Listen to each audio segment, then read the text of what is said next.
দাদাদের আর হেক্সা জয় হলো না। গতকাল সাউথ আফ্রিকার বিপক্ষে একবারে হারিয়ে গিয়ে টুর্নামেন্ট থেকে ছিটকে গেছে ভারত। আসলে এই ভারত আসলে কি করলো না এই টি-20 ওয়ার্ল্ড কাপ কেড়ে।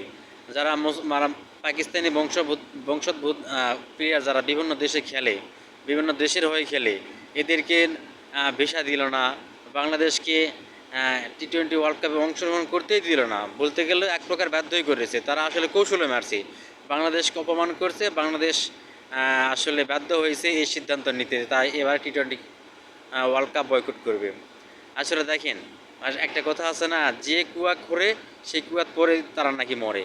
তো এটা হচ্ছে ভারত। ভারত কত স্বপ্ন নিয়ে, কত পারফরমেন্স নিয়ে ওয়ার্ল্ড কাপে আসছিল। তারা মনে করেছিল নিজেদের ঘরের মাটিতে এবারে হচ্ছে টি-20 ওয়ার্ল্ড কাপের শিরোপা হয়তো বা তারা ঘরে তুলবে, কিন্তু পারল না। সুপার এইটে এসে তারা বিদায়।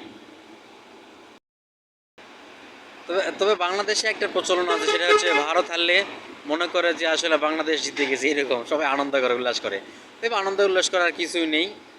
খেলাধুলার দিন শেষে জয় পরাজয় থাকবে, এটা হলো ভারত হোক আর আফ্রিকা হোক, যে কেউ তো হারতোই। কিন্তু সাউথ আফ্রিকার ছোটো দল সেটা বলা যাবে না। তবে এটা বলা যায় যে টি-20 ওয়ার্ল্ড কাপে ভারত একটা ফেভারিট টিম।